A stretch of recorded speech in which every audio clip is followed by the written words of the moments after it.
morning I want to share with us something the Lord laid upon my heart.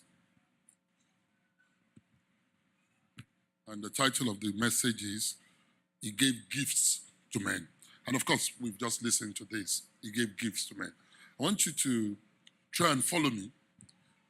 What I want to share with you, it's not something I believe you have never heard before, but follow me. What I want to share with us. You know, in the past few weeks, I've been sharing about being in prison and not be ashamed. I know that this second service, we have not been preaching so much to us on this.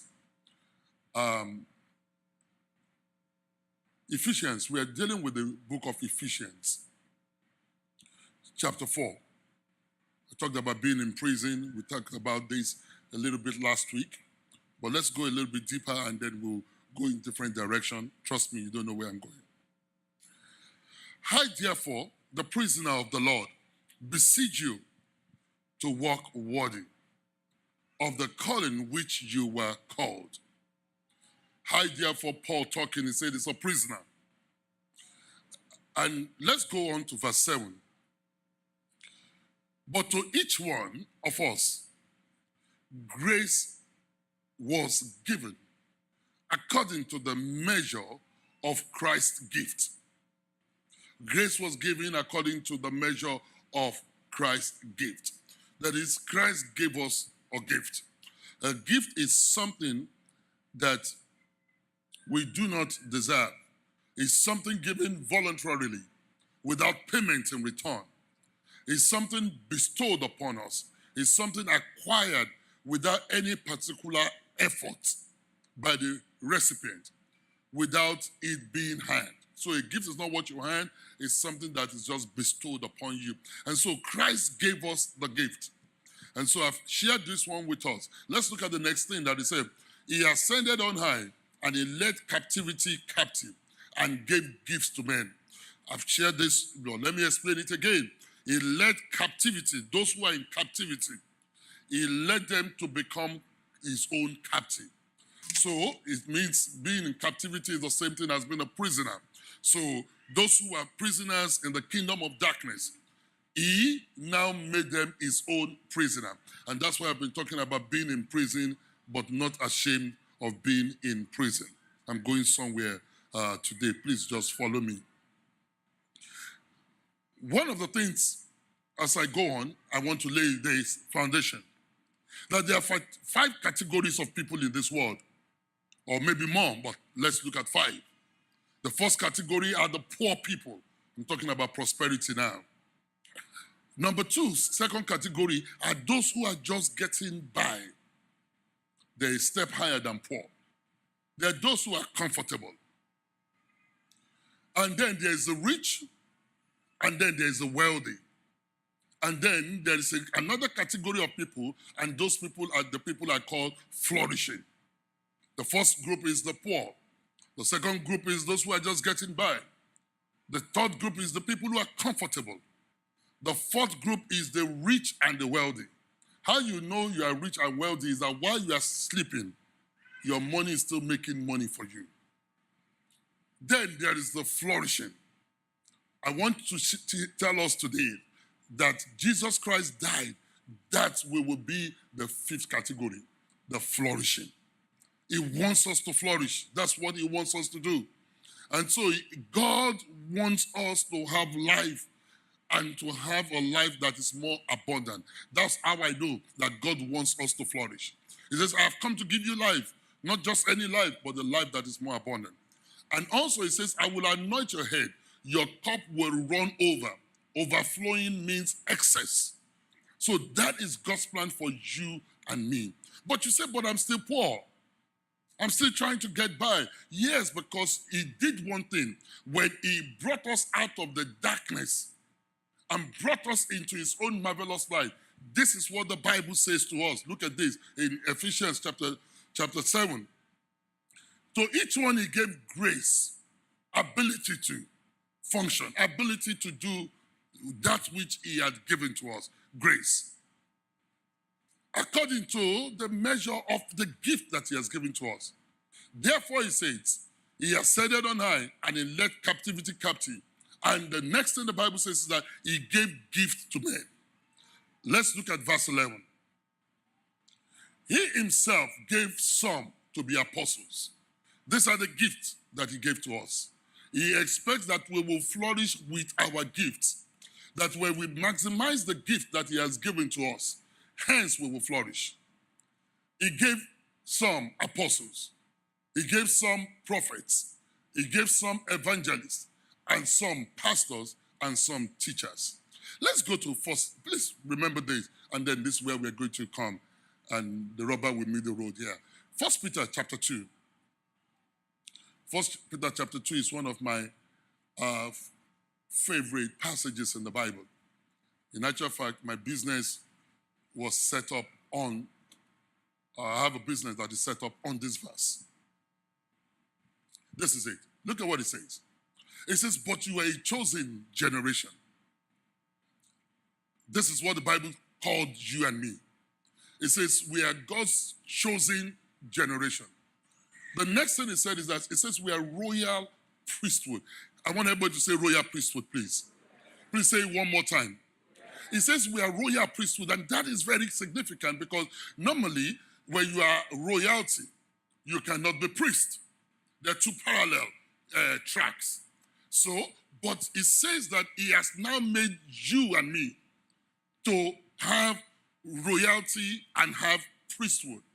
Why is that? Is that because the royalty is the kingship level, is the kingship track. Priesthood is the religious track. But he has combined the two for us that we are called royalty, but at the same time, we have priesthood. What does that also mean? Royalty has to do with authority. It has to do with governance. Because king, they govern.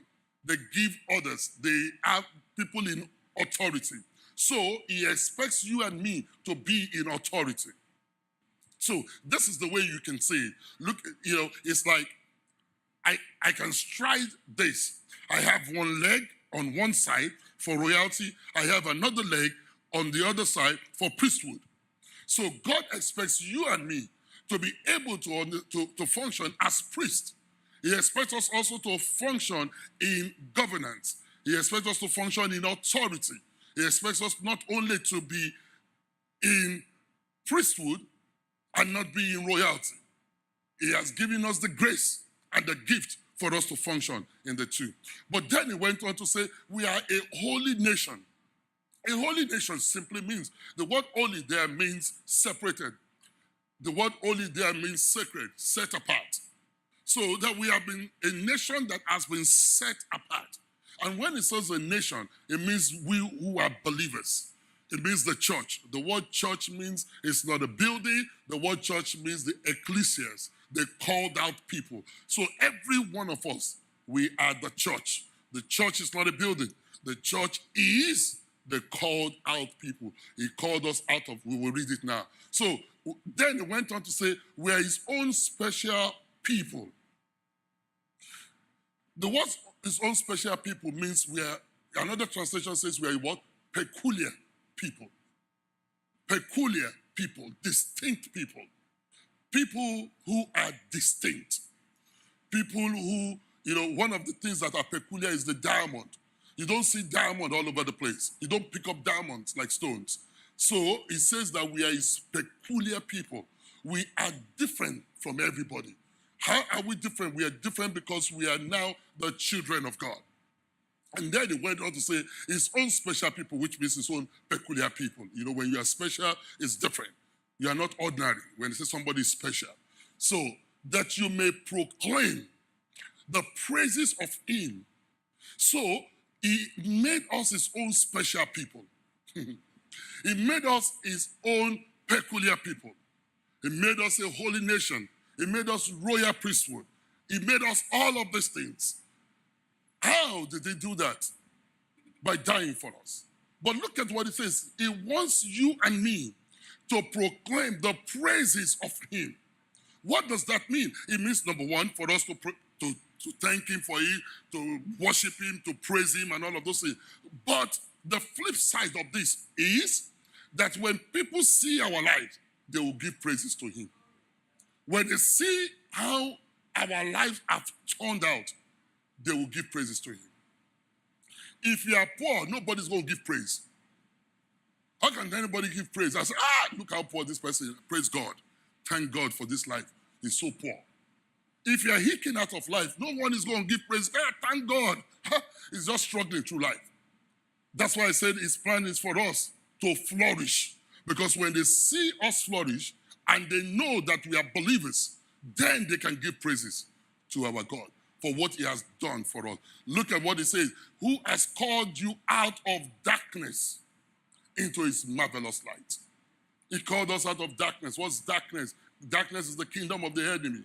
And he has called us into his own marvelous light. But never also forget, the word darkness means ignorance. The word darkness means ignorance. And the word light means knowledge. Light means knowledge. And it means God. Just like what Pastor Tuji said.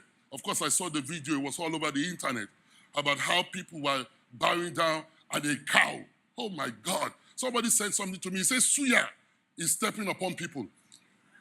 When he saw that thing, he said, steak is stepping on people. There's some religion even that it's common sense will not even make me do.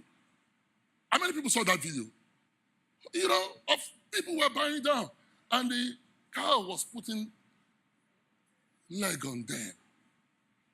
God, how bad.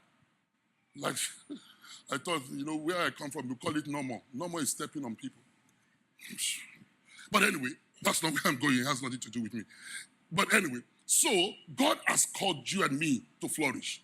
So that when people see our lives, they will give praises to him. That these people are his peculiar people. Let me show us one thing in Ephesians 4, verse 1. Look at what Paul wrote here. Let's go back to our Ephesians chapter 4, verse 1.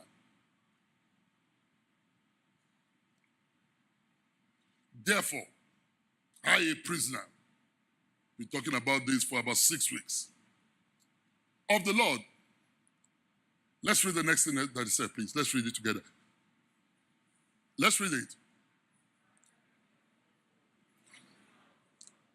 You see, to walk of the calling which you were called. Sincerely, you don't tell a poor man to walk worthy. What's worthy? Because the word worthy there means I want you to walk as somebody of value. And that's what Peter was writing. Saying you're a peculiar person, you're a special person, you are a holy person, you are royalty. So it's royalty that walks worthy, that walks as somebody of value. It can be hiking out of life, struggling out of life, not flourishing, and you're what worthy are you walking? It doesn't matter, you can walk anyhow, nobody cares. But when royalty, and I've shared this with us over the years that, the British, they showed us what royalty can be, especially the Queen.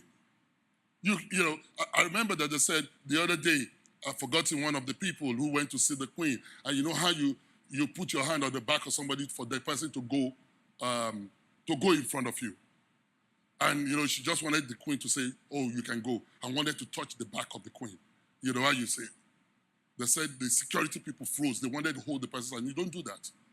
That's the Queen. That's royalty. You just don't tell the royalty, touch the royalty back and all of those things. So that is the kind, we are greater than the Queen. We got to know what value that we have. We have to understand what Christ died for. And so this thing, that's what Paul was saying. He said, I want you to do one thing, walk worthy. And I don't want to talk about this because I've preached several times about walking worthy. What is the expectation of God in the way you behave? Reality does not just shout. If you see the Queen just shouting, he's going to say, what's going on here? But we have a greater thing than the Queen. There are certain ways the Queen will never dress that will be surprised. And the one I remember I preached about was when they had this the wedding. When they had the royalty wedding, the last wedding. And you saw the way the people dressed. because they were coming for a royal wedding. You will never see anybody dressed in a very offensive way. Not only that, everybody got there on time. We come to see the King of Kings. We walk in at any time. We are coming to see the King of Kings. We are royalty ourselves. But we are coming to see the one who made us royals. We don't come in any time. We don't behave anyhow. We saw that everybody came in on time. They all dressed very well. Every one of them had a hat. They were prim and proper because they know who they were coming. If we know who we come to see, and that's why Paul said it, I beseech you, please walk worthy of the calling. And that's what we just read. The calling we have is what we just read in 1 Peter 2:9. The calling of royalty. The calling of peculiarity. The calling that makes us special. We are God's own people. Amen? But let's go back to Ephesians chapter 4, verse 7. He gave gifts to those who are in captivity. He gave them gifts so that they can flourish. God does not print money.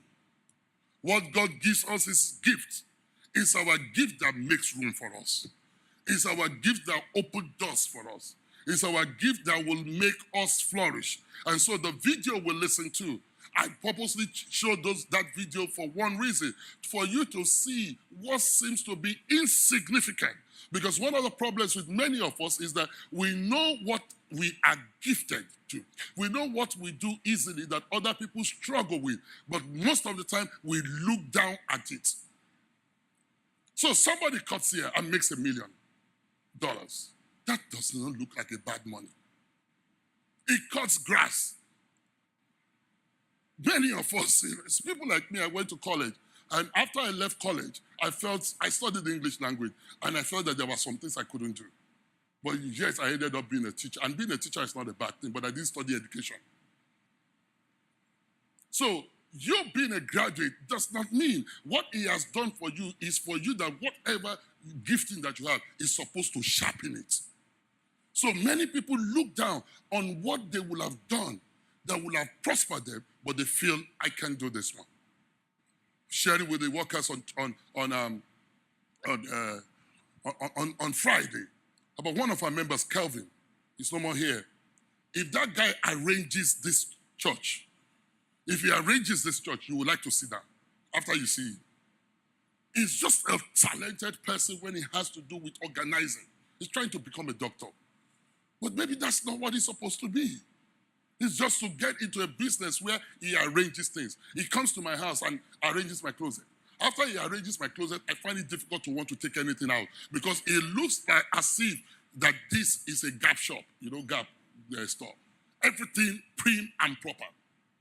Arranged in a way that I find it difficult to want to take anything out of it. There are gifting that people have, but people never use. Gandhi, where are you going? Let's look at verse 11 of this. Are you following me today? Please follow me. And I'm going to continue this message, but I want to inspire in somebody to feel, to say, maybe if I can do this, I will prosper. I didn't share this with them in the first service because I believe that most people know my testimony. And but maybe I should say it for about 5 minutes because not everybody have had my testimony. Many years ago, I was 40. By the time I was 40, I didn't really have anything. Didn't have a house, didn't have children, I didn't have a car. I had a car, which was my only prized possession, an ML 320. But that's all. And I met a man called Miles Monroe, and he shared with us one thing. 7 of us were sitting in a sitting room in the Bahamas. He said to us that if we were all pastors, he said that if there were no more souls to save, he said, what are you guys going to do? I said, what are you going to do? So he challenged us that there is a gift that all of us we have, that we have to go and develop our gift. He said it's our gift that is going to make us prosperous. We left the place. That day, I could hardly sleep. I remember sitting in my hotel in the Bahamas overlooking the ocean. And I was saying, God, what then is my gift? And I'm hearing this testimony that one or two people will today go and develop and ask God what their gift really is. I sat on that balcony and the Lord started to talk to me. And you know, when we say God started to talk, it's not any spooky thing. Because most of the time, you know, just things dropping in my spirit. That's it. That what I like to do is to organize things. That's my strength and that's your gift. That's it. It looks like nothing. But trust me, that's all I do today. And has he prospered me? Yes, he has prospered me. At least today, I'm not number one, number two, or number three. And I'm saying that to the glory of God. It's not arrogant. I'm not poor. I'm not aching out of life. I'm more than comfortable. Just by me doing what? When God spoke to me, the next thing I did is to go and set up a business. I call the business Peculiar People. That's why I said that, because at that time, I was preaching a series in 2001. I was preaching a series about peculiar people. That's what I was preaching. I preached it for about, 7 Sundays. And that's how I got the name of my company, Peculiar People. Because the next thing I'm asking is, what should I call it? God says, what you are preaching, name it that. That's why I said 1 Peter 2:9 is very important to me. Are you following me today? Are you following me today? I pray you will. That's why I went to set up a company. And what does my company do to organize? That's basically what I've been doing. Miles Morrow said something. He said, I'm a teacher. He said, the classroom has changed, but my gifting has not changed. He says, I was a primary school teacher. I was a secondary school teacher. I lecture now in the University of Oral Roberts. And all I'm doing in church is teaching. And that's what I'm doing all over the world. And those of you who know the ministry of Miles Morrow, he was a teacher. Find what your gift is. Let's look at what we have here. It says he gave these 5 gifts to men. These 5 gifts to men. Listen to me, you will never read this in any book because I didn't read this, what I'm about to share with you. 5, we call it 5-fold ministry. That's what they call it. The apostle, the prophet, the pastor, the evangelist, the teacher. And we who are believers, we have hijacked this. And we have hijacked it to believe that only those people, those 5-fold ministry is for people who are working in religious setting. Follow me, I'm going somewhere, please. But let's look at the next verse, verse 12. Listen to the reason why he says he gave it to them. You may never understand what I'm going to say today, but be like the Berean Christian, go back home and read it. It says, for the equipping of the saints, for the work of the ministry, for the edifying of the body of Christ. Next verse. So we'll all come to the unity of faith. So let's go back. Let's go back. Listen. For equipping of the saints, for the work of the ministry, for the edifying of the body of Christ. The first thing why you have your gift is to equip you as a saint. Every one of us, we are saints. Let nobody deceive you. Once you accept Jesus Christ as your Lord and your Savior, you have become a saint of God. But you say, but I still mess up. I still say, no. It is not your righteousness, but the righteousness of Christ who has become your Savior. So every one of us, we are saints. We are saints of God. So God gives us gifts to equip us. And he gives us the grace for us to be able to discharge the gift that he has given to us. We read that in verse 7. He gave the grace. That's what he gives. He gives us grace for Christ's gift. and explain what gift is for us. We didn't work for it, he gave it to us. Are you still following me? Are you still following me? Please, I don't want to lose you because I want to take a corner and I don't want you to be blindsided. Listen to this. So it's to equip us and for the work of the ministry. Everybody say work of the ministry, please. You know, every time we think about ministry, we think about church. But the word ministry in the Greek means what? Service. The word ministry is from the word minister, to minister. That is where the word ministry came out from. And the word minister is the word in Greek called diakonis, which is where you have the word deacons also. It means to serve. So when you say, I minister to you, all you're saying is that I'm serving you. So the word ministry is service. And every time we think about ministry, we think about church, but it's wrong. In my country, we call it Ministry of Education, Ministry of Communication, Ministry of Transportation. They are not churches. These are government parastatals. What do we then want to say every time you think about ministry? It's church. Well, every time we think about department of choir department, ushering department, and all of no. We have Department of Homeland Security. We have Department of Health. Are you following me? So now let's look at this text. It is for equipping the saints for the work of the ministry. And guess who are the saints? They are royalty and they are what? Priest. So every believer must be able to use their gifting for royalty. They must be ready to use it for the ministry.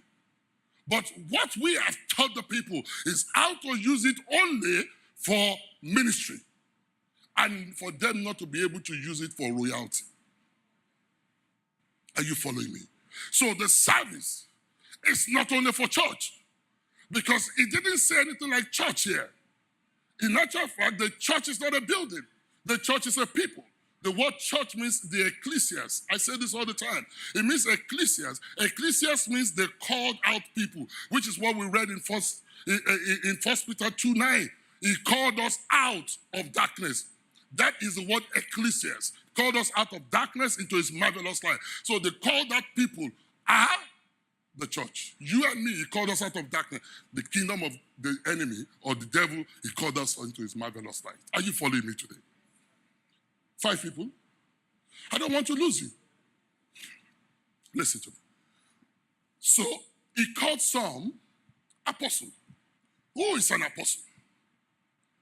The word apostle just means the one sent. So there are many people who are apostles who are sitting here every Sunday. You are operating in it, but just nobody has acknowledged you that you are an apostle. How do you know you are an apostle? An apostle, one of the things they did, which is Paul, which was a classical case, is that they went about planting.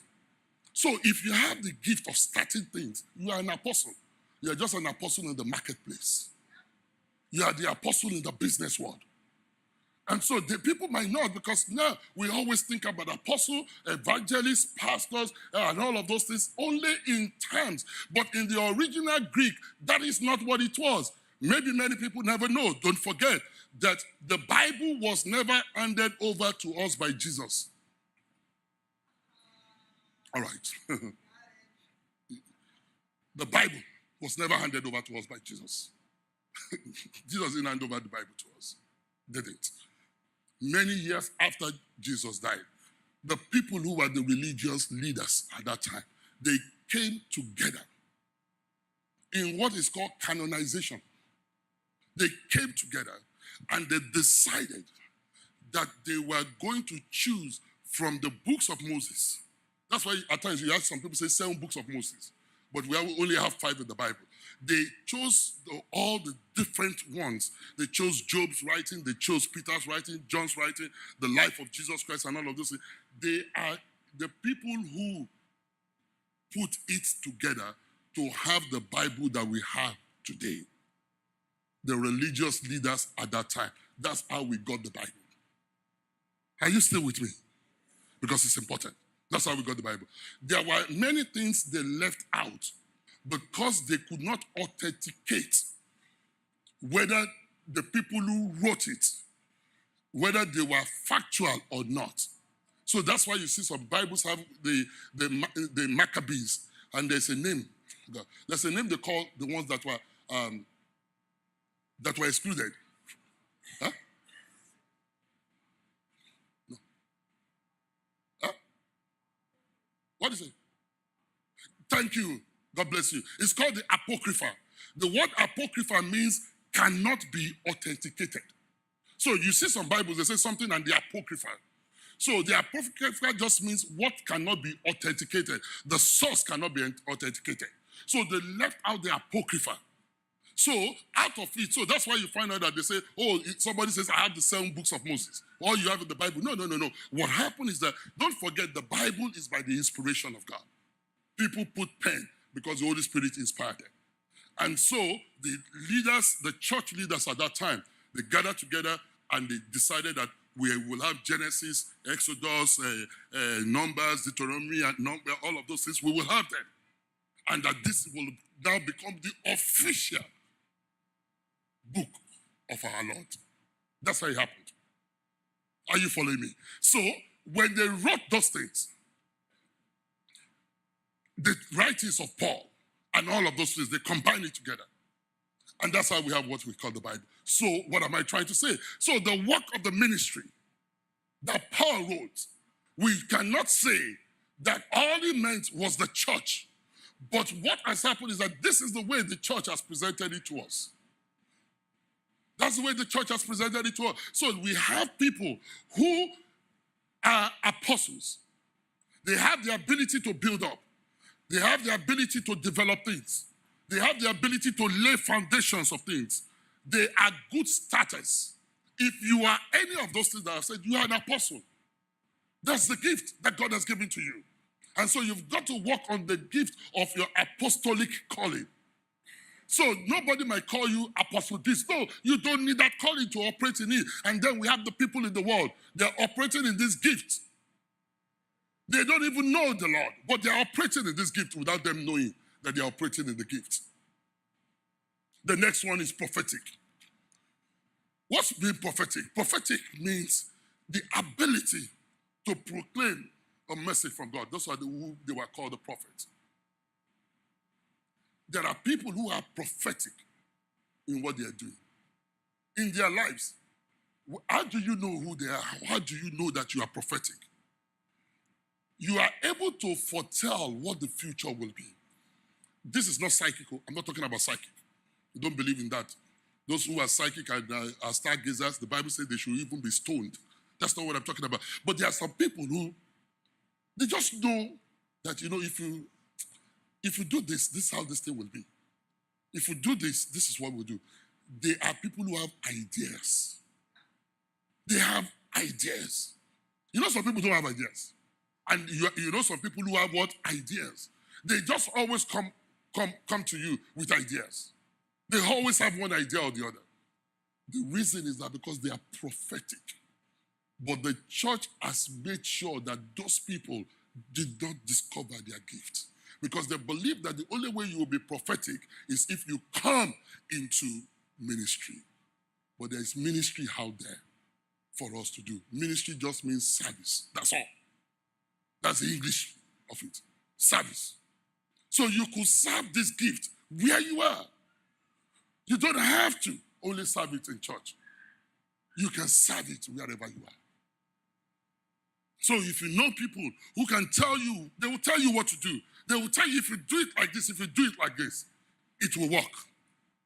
They are also, people who are prophetic, how you also know them also is that they correct moral and religious abuses of everything. They're just like custodian. They always say, no, this is not right. We are not supposed to do this. There's this religious purity about them. They're generally like custodians of morality in every environment where they are. If you find out that every time where you are working today, you just always speak out on people not doing the right things, You are prophetic. You are a prophet. You are operating like a prophet where you keep correcting people on the way of the Lord. You are a prophet. I'm here this morning to shatter the way we have always seen things. There are gifts that God has given you and me that one way or the other we are not using it. And of course, like I said, they are creators because they have ideas. They are creators. The people who are prophetic. There are tailors who are prophetic. They just say this will be the fashion. And then they decide to design this thing and everybody goes that way. They don't know that they are operating in a prophetic gift that God has given to them. They just know how to do things. Then we have the evangelist. The evangelist is somebody who is supposed to be a publisher of glad tidings or good news. This one, I've seen a lot of people operating this. They are good salesmen. They are an evangelist. They can sell you anything once they believe in the thing. They go from one person to the other, telling them about this new career, new course, new something. They just go. They convince people and tell them that if you do this, this is what's going on now. Go and do cybersecurity. This cybersecurity will do this for you. You are an evangelist. You know what people can do to make money. You are an evangelist. What people can do to live a better life. You are an evangelist. And how you know an evangelist? They are always very bubbly. Always very bubbly, very excited. You're always, just wanting to share these good tidings and share this good news. When they take up a cause, especially if it's for the welfare of the people, they go about it. They just say, this is very good. This is what you should be doing. I was watching the television yesterday. I was watching this guy, Sanjay Gupta, something about heroes of the past or whatever. And there was this guy who had jumped off the Golden Bridge. And because he jumped off the Golden Bridge, he survived it. Many didn't. 500 and something people have died jumping off the Golden Bridge, committing suicide. He survived it. And because he survived it, he decided that they were going to make a net around the Golden Bridge so that if anybody wants to commit suicide, they would drop upon the net. That guy is an evangelist. Now he's going all over the place trying to convince the government on what a good cause this will be. So he's operating in that position, not knowing many people are evangelists. You go about just wanting to share the good news with people about how they can make money, how they can prosper, how it can be well for them, because an evangelist simply shares the good tidings and the good news. Many people are pastors. What's a pastor? A pastor is just a shepherd. That's it. That's what a pastor is. Because the word pastor is from the word pasture, which has to do with grass and vegetation and all of those things. So all we do as pastors is to protect, to feed the sheep. So how do you know you're a pastor? You guide people. You correct them when they make mistakes. You are just a caring person. You are a compassionate person. You are sympathetic to people. You go an extra mile for people that the people even are wondering, which one is your own there? You can't even control yourself. You visit people, you follow up with people. You always want the good for them as a pastor. I want you to think about this for a minute. How can he call us a holy nation? How can he call us a generation of priests and royalty?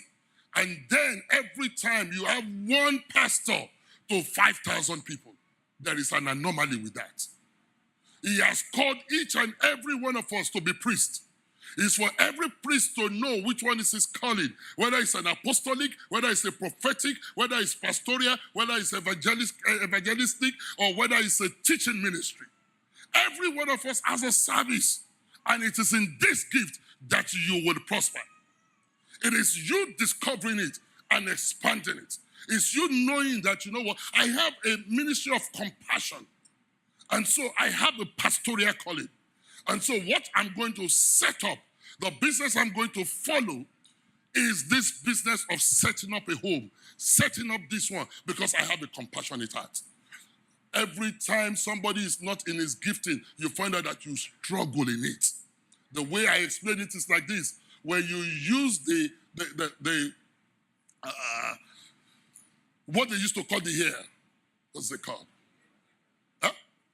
The clipper. If you use the clipper to cut the hair, it's amazing how it glides through the hair. It glides through it easily. But use the same clipper to try and cut the grass, then you will find out that it's just making noise. It's not functioning well. Because many of us, we are like clippers who are supposed to cut hair, but we are using our lives to cut the grass. That's why you are frustrated, and that's why you are struggling. The path to flourishing is using your gift. You can't look down on your gift. You can't say, because everybody is doing this. No, you do what your gifting is. Let me tell you this, thinking about this, and I'm going to use myself as an example. Because I'm into planning things. Believe me, everything I see it through that prism of planning. I see it through that. It comes easily for me. When my staff, they're talking about something, I just say, no, don't worry, we're going to do it like this. I say, no, because it's my gift. Which is what I'm still using in Jesus' house today. That's it. We have a whole lot of things that has nothing to do with me, but the ability to put the right people to do the right things. That's it. It doesn't have to be you're a great preacher, you're this one. No. I have the ability to organize. And I stay in my track. Let me tell you this. I organized nearly 50 conferences all over the world. I did not speak in one. Everybody was asking me, oh, it's a conference. Why are you not speaking? God didn't call me to speak. He called me to organize. I said, that's why they are successful. I will have gone to speak in those programs, then I will have spoken stupidly, and then people will know I'm not a good speaker. Nobody will show up again. But they never had me because I stayed on the track of my gifting. Hence, the thing was successful. Stay in the track, and you will be surprised. Some people are teachers. They teach people what they know. They just like to teach people. You know, it's not everybody that likes to teach. They don't want you to know what they know. Don't blame them. Don't abuse them. That's not their gift. They just want to hold everything. So that's not their gift. But the teacher, they just want to tell you what they know. They like to develop people. They believe in people's growth. They are patient. They explain things to people on how to do it. They build up people. They like to impart knowledge. They want you to know what they know. And how you also know whether you're a teacher is that you like to study. You like to study. You like to read. You like information. You're an information geek. Just wanting information. When you look at this and you ask God, like I said, when I knew what my gifting is, the next thing I asked God, God, what do you want me to organize? That's the next thing I did. God, what do you want? And the next thing the Lord told me is organize singles conference. Singles conference? I don't even talk to singles in my church. And God said to me that when I was a single person, I knew, because I was a believer as a single person, that I knew what my struggles were with women, with partying, with drinking, and all of those things when I got saved. That there are many people who are going through the same. Go and organize conference for them. I'm not even a single person. I'm not even single again. But God said that's what you should go and do. By believing and obeying that, He opened other doors for me. So God started with me with singles conference. I don't do singles conference again. But I did it in 8 cities all over the world. 8 cities, I did singles conference. From there, God moved me to something else that I'm doing today. But it came out of that singles conference. How did it happen? Miles Morrow, I told him, because I know not everybody has heard this testimony, I spoke to Dr. Miles. I said, out of what you shared, it's a singles conference I want to do. And then he asked me, I said, I would like you to come and speak, but I couldn't afford Miles Morrow. I couldn't even afford to buy his ticket. Don't forget, I didn't have money. I was a preacher in this church. I was the pastor of this church. I didn't have money. I was 40 years old, didn't have anything. But by him coming, he said, I will come. I didn't know how I was going to afford it. I spoke to somebody, a friend of mine. He said, are you sure you can get Miles Morrow? I said, yes. He said, all right, I will buy his ticket and I will accommodate him. He said, but he will preach in my church. I said, you have that, no problem. Went back to Miles, told Miles. Miles said he will preach for the guy. That's how it happened. And then when Miles came, my elder brother said to me, you are bringing Miles Morrow for singles. How can you be bringing Miles Morrow for singles? He's a leadership guru. I said, so? He said, let's organize a leadership program for you. I said, that's what you do. That's my elder brother. He said he will do that. He organized the leadership program. The money I made in that one leadership something was more than my 1 year salary. That's why I do that till today. So, you know what is that? At times it looks stupid. It doesn't look like it will be anything. But when you step out and believe God, and you back this thing, you will be shocked that what you think is insignificant. You know the story of manna? When God gave them manna, the people say, what is this? This is nothing. We are hungry, you are giving us this one. But when they took manna through a process, they found out that what was nothing was what came out oil, fresh oil. It was like wafers, and it was what satisfied their soul. There are many people who are here who are apostles in the marketplace. There are people who are here who are pastors. People might not have given you that name, but don't worry. If it's the gifting God has given to you, I want to challenge you. God said to Elijah, he said, there will be rain. God said so. But Elijah needed to get into the battling position to push out that which God has said. He still needed him to push it out. Though God has said there will be rain, but there was no rain when he said so. But he told Elijah. It was on to Elijah now to decide that, you know what? God has said this thing. I've got to get into a birthing position. I'm pregnant to push out what God has promised. It's time for you and me to push out the gifting that God has put inside of you. It's time for you to think, to meditate, to ask God that this is the gifting, because that's how you will move away from being poor, from eking out of life, from being comfortable to get to number 4 or number 5, of being rich, wealthy, and flourishing. I'm out of time. I'm not out of message. Let us.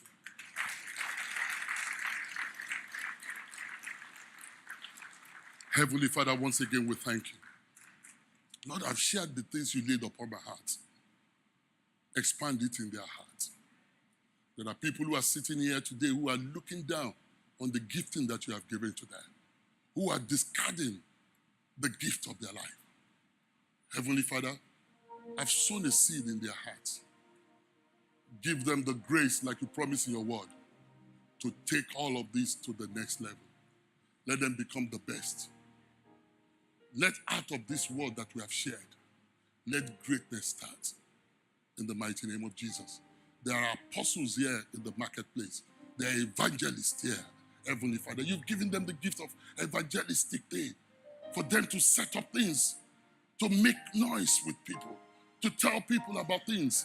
Father, Lord, Oprah Winfrey today made money by just sitting down and talking to people. We have a better anointing. We have a better covenant than all of these people. There's a gift that you've given to us. Open our eyes of understanding. Let's operate in it, Lord. And let us flourish. Let us flourish. You've called us to flourish. You've called us to a life of abundance. Let that be our portion. In Jesus' mighty name we have